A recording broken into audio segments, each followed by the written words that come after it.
প্রবেশ করো। আমানু দুখুলু ফিস-সিলমি কাফা।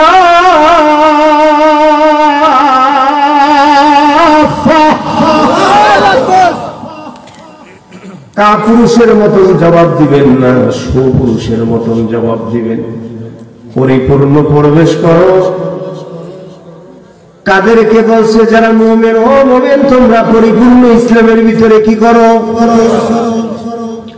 দাখিল হও, প্রবেশ করো।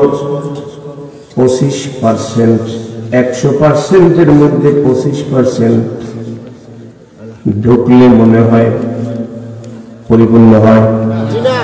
50%, 75, জোরে কম 80%, 90, 95, না না 99-তেও হবে না, কোনো 100-তেও হবে না।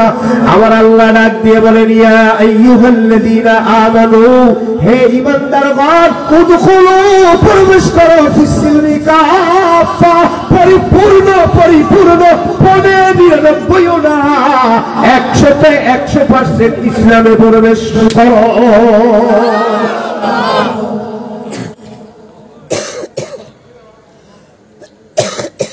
ইয়া আইয়ুহাল্লাযীনা আমানু ইত্তাকুল্লাহ, হে ঈমানদারগণ, আল্লাহকে ভয় করো। তার মানে তাকওয়া অর্জন করো, যথাযথ ভয় করো। লা তামুতুন্না ইল্লা ওয়া আনতুম মুসলিমুন।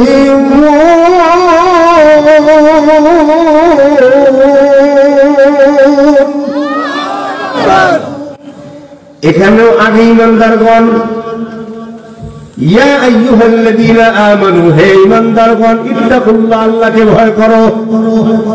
লা তামুতুন্না, মরিও না, মরিও না, মরিও না, মরিও না, ইল্লা ওয়া আনতুম মুসলিমুন, খবরদার মরিও না পরিপূর্ণ মুসলমান না হইয়া।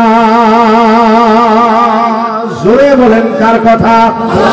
এই আওয়াজে চলতো না, জোরে বলেন কার কথা? এখানেও বলছেন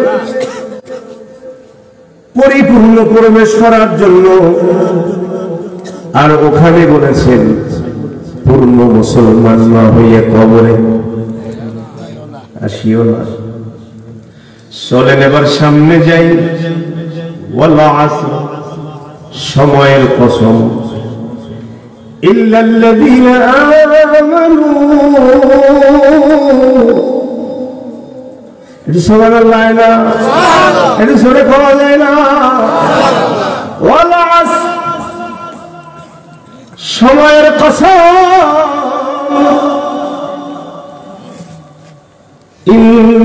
ইন্নাল ইনসান, নিশ্চয় মানুষ, লাফি খুসর,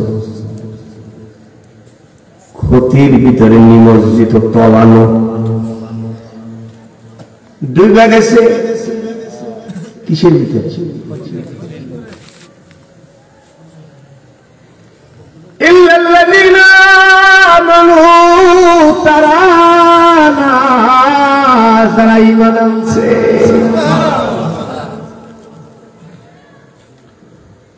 ওয়া আমিলুস সালিহাত, এবং যারা নেক আমল করেছে। আমি আলোচনা লম্বা করব না, এই জন্য বুঝাইবার জন্য যতটুকু প্রয়োজন ততটুকুর ভিতরেই থাকি। এবার আবার ওই দিকে যাই। বাদশা ডাক দিলেন, ওরা কিন্তু ঈমানদার, ওরা কিন্তু মুসলমান, ওরা ঈমানদার, ওরা কি মুসলমান। আল্লাহ কোন কাফের বেঈমানকে বলেন নাই মুসলমান হও। মুমিন যারা ঈমান আনছে যারা, তাদেরকে বলছেন পরিপূর্ণ মুসলমান হও। এখন ইমানের দাম যে কি, ইমান কত বড় মূল্যবান সম্পদ এটা আমরা বুঝি না। এই জন্য ইমানের দাম আমাদের কাছে নাই।